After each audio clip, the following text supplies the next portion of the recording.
Pika tout le monde, c'est Savi, j'espère que tout le monde va bien. Pour ma part, ça va nickel. Aujourd'hui, on attaque un petit manga, un petit Ichi, Aroshigawa au pays du miroir. Je sais qu'il va pas faire beaucoup de vues, mais bon, je veux faire plaisir à Billy. Donc on est go. Ludo, tu sais ce qu'il reste à faire. Lance le générique.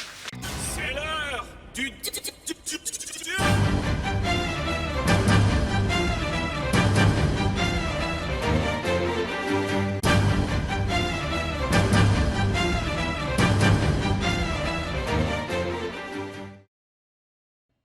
Allez, c'est parti. Alors, Aroshigawa au pays du miroir est un manga du mangaka Yashuino Kano. Et le manga a été publié dans le célèbre magazine Weekly Shonen Jump au Japon durant l'année 2012 et il s'est terminé en 3 volumes. Et pour la France, ces 3 volumes sont sortis en 2013 chez l'édition Tokam. Mais alors, Aroshigawa au pays du miroir, de quoi ça parle? Et bah comme d'habitude, je vais te faire un petit résumé. Mais avant ça, la petite pub de la chaîne. Oublie pas de t'abonner et de lâcher le petit pouce bleu de l'amour. Parce que là, ça fait 2 semaines que je suis à 215 abonnés et j'aimerais bien passer le cap. S'il vous plaît, abonnez-vous, putain. Non, c'est bon, on peut y aller? Allez, on y va. Et donc, on retrouve Aroshigawa quand il était petit, qui un jour s'est amusé à foutre un kick à une fille, dont il est amoureux. Ouais, mais bon, en même temps, c'était pour la protéger d'une voiture. Ouais, mais c'est pas une excuse, Billy, faut pas taper les filles. Mais c'était pour la protéger. Ta gueule, Billy, ta gueule. Mais oui, c'était pour la protéger. Et donc, on retrouve Aroshigawa et Mao quelques années plus tard, et on peut dire qu'ils ont bien grandi, car ils sont maintenant tous les deux dans le même lycée. Mais cette Mao a bien été gâtée par la nature, car c'est la fille la plus bonne du lycée. Ça va bien de dire ça, les féministes vont venir nous casser les couilles. Mais je m'en bats les couilles des féministes, à part de casser les couilles, ils font rien eux. Ah ouais? Bah ouais, Orelsan, Billy, j'ai pas oublié cette histoire moi, Billy. On s'égare un peu là, je crois là. Ouais, totalement, Billy. Donc oui, Mao, la fille la plus mignonne du lycée, c'est mieux comme ça, Billy? Oui. Ok, c'est cool. Et donc vu qu'elle est mignonne et en plus intelligente, tous les mecs lui courent après. Et lui font apparaître leur déclaration d'amour. Sauf que elle n'est pas très intéressée. Et le seul mec à qui elle parle, c'est évidemment Aroshigawa. Sauf que ça lui porte un peu préjudice à lui. Car tous les mecs qui se sont pris à râteau par Mao se défoulent un peu sur sa gueule, vu que c'est le seul mec qui lui parle. Mais bon, passons. Un jour, Mao achète un miroir de Yoshinri. Je sais même pas si ça se dit comme ça, mais bon. Et donc, elle est toute contente, et d'un coup, elle voit Aroshigawa au loin. Donc, elle décide de lui faire voir ce miroir. Sauf que l'histoire se répète. Une voiture arrive et va la percuter. Et donc, Aroshigawa veut leur mettre un kick. Sauf qu'en lui mettant ce kick, il se fait aspirer dans le miroir que Mao vient juste d'acheter. N'empêche la Mao, qu'est-ce qu'elle est conne! Hein, j'ai mis au début, ils disent oui, c'est la meuf la plus intelligente du lycée, mais non, elle est conne la meuf! Étant petite, elle a fallu se faire écraser par une voiture, et là c'est la même. Elle a pas appris à regarder à droite et à gauche. Bref, revenons au vif du sujet. Aroshigawa, en voulant lui mettre un kick, il se fait aspirer par ce miroir. Et il apprend très vite que la seule façon de sortir de ce miroir, ça serait une déclaration d'amour qui serait réciproque. Donc Aroshigawa au pays du miroir, c'est évidemment un shonen, slash comédie, slash romantique, slash Ichi. Et donc pour une fois, c'est moi qui vais poser la question fatidique à Billy. Donc Billy, qu'est-ce que tu as pensé de ce manga? Pour être honnête avec vous, c'est comme ça qu'il faut faire. Oui, c'est comme ça qu'il faut faire. Donc pour être honnête avec vous, j'ai kiffé ce manga. C'est tout? Ouais. Ah bah je comprends pourquoi c'est moi qui fais les vidéos et pas toi. Et donc toi, ça vit Aroshigawa au pays du miroir. Tu l'as kiffé ou pas? Kiffer, c'est un bien grand mot. Mais après, le manga, voilà quoi, c'est pas de la merde, c'est pas un truc de ouf, ça passe. Car le scénario, même s'il casse pas 4 pattes à un canard, il est... Voilà quoi, il est là pour faire son job quoi, c'est un manga Ichi, donc il est là, il nous fait voir la scène qu'on veut voir, et puis voilà, et puis la petite histoire d'amour, elle est gentille, mais voilà, c'est pas un truc de ouf. Donc c'est cool, pour une fois que c'est moi qui propose un manga, voilà, c'est un truc banal. En même temps, tu me proposes un truc qui est, voilà, c'est pas ouf. Mais bon, après, si tu veux, on peut faire des critiques détaillées. Hein. Bah ouais, c'est un peu le principe de ta chaîne, non? Bah ouais, vas-y, ok. Bon, on va commencer par les points positifs du scénario. Ah, parce qu'il y a des points négatifs? Ouais, Billy, malheureusement, il y a pas mal de points négatifs. On va commencer par le truc le plus important, le miroir. Donc pour tout ce qui est le système du miroir, même si c'est un peu what the fuck, je l'ai trouvé assez cool. Car le fait que la personne qui est coincée dans le miroir peut voir le monde et communiquer avec les autres grâce à lui, c'est sympa. De plus, ça va amener à des scènes assez comiques, et évidemment à des scènes de Ichi. Le deuxième truc que j'ai apprécié, c'est la multiplication des fenêtres, car si le miroir réfléchit dans un autre miroir, une nouvelle fenêtre s'ouvre dans ce monde. Et donc grâce à cette nouvelle fenêtre, la personne qui est dans le miroir peut communiquer et voir grâce à cette nouvelle fenêtre.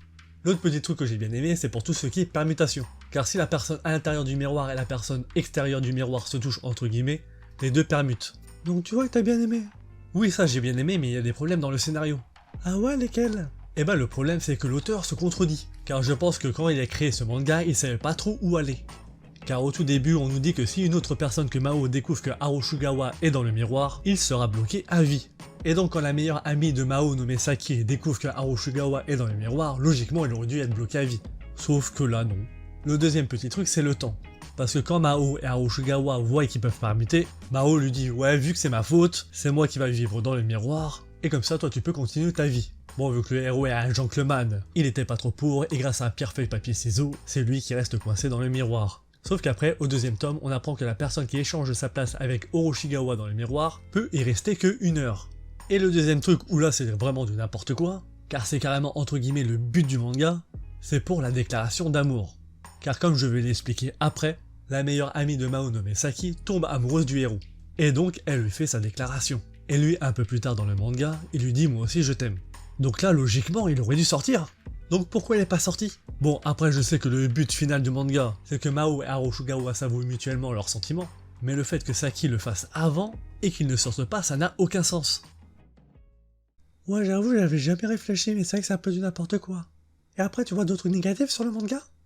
Malheureusement oui. L'autre truc négatif sur le manga, c'est les personnages. Car je trouve leur écriture assez légère. Surtout l'écriture de Mao. Ah ouais, tu leur reproches quoi? Bah je trouve que l'histoire d'amour entre elle et Aroshugawa, il se passe rien. À la fin ils s'avouent leurs sentiments comme ça. Je pense que l'auteur a fait ça car le manga devait s'arrêter. Mais voilà, ça pop d'un coup. Et personnellement je trouve que l'histoire d'amour entre Aroshugawa et Saki est beaucoup mieux faite. Et même si c'est loin d'être un truc de ouf, je trouve que Saki est beaucoup mieux construite que Mao. Car la fille qu'on remarque pas qu'elle est belle car elle traîne toujours avec Mao, et qu'elle découvre que si elle est mignonne grâce à Aroshugawa, j'ai trouvé ça mimi. Donc voilà, réellement pour tout ce qui est comédie romantique, c'est sans plus. Après, à la décharge du manga, en seulement 3 tomes, c'est difficile de faire mieux. Mais malheureusement, pas impossible. Ouais, donc en fait, t'as détesté le manga. Bon non, comme je l'ai dit, je l'ai trouvé sympa. Et personnellement, j'ai lu les 3 tomes d'une traite, et à chaque fin de tome, j'étais curieux de voir la suite. Car réellement, ton manga, il se lit très bien. Et certes, là, je suis très dur, mais c'est une critique. Car après, pour tout ce qui est comédie, là, j'ai bien rigolé.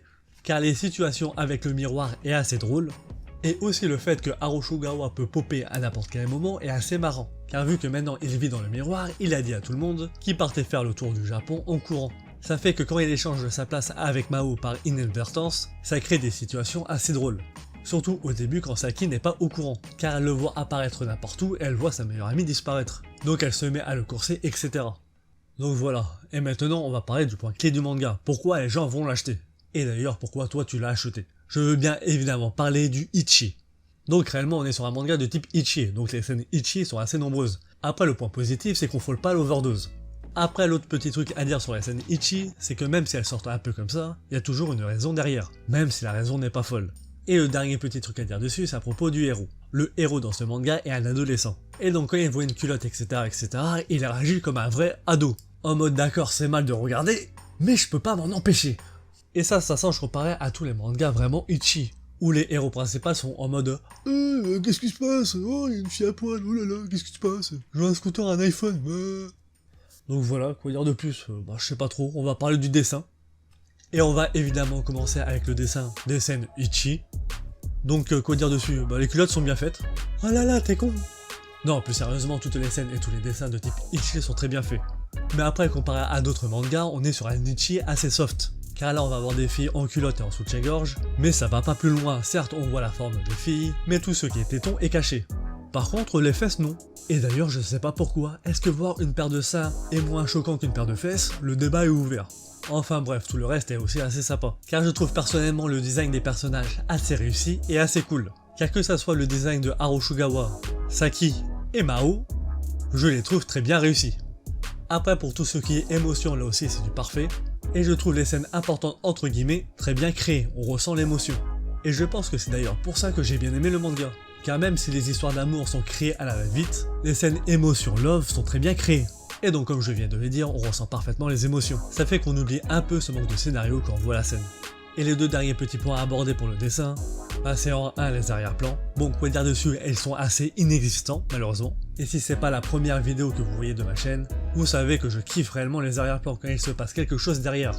Donc là, personnellement, je trouve ça un peu dommage. Et le dernier point abordé avec le dessin, c'est évidemment le découpage des planches. Et là, personnellement, je trouve qu'il n'y a rien à redire dessus. C'est très bien exécuté, ça fait parfaitement le job. Et surtout, le plus important, les mangas se lisent très bien. Et donc, on arrive à la fin du mini SAV. Et pour résumer, certes, Aroshugawa au pays du miroir a pas mal de défauts, car la construction des personnages est sans plus, l'histoire d'amour aussi et le scénario aussi. Malgré tout, en le lisant, j'ai passé un très bon moment. Et je pense que là-dessus, vous êtes d'accord avec moi, c'est le principal.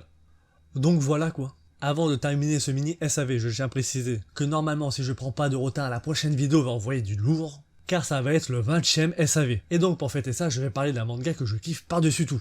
Logiquement, il devrait arriver la semaine prochaine, mais si malheureusement je n'arrive pas à le finir, je sortirai une vidéo à la con, que j'ai envie de faire depuis pas mal de temps. Donc pour pas louper ça, évidemment, il faut s'abonner à la chaîne et activer la petite cloche des notifications. Je t'invite aussi à me dire en commentaire ce que tu as pensé du SAV, et oublie pas évidemment le petit pouce bleu de l'amour. Je t'invite aussi à regarder toutes les autres vidéos de ma chaîne, et viens faire un tour sur nos réseaux sociaux. Et donc tu viens de regarder Aroshugawa au pays du miroir. C'était sa vie. À plus.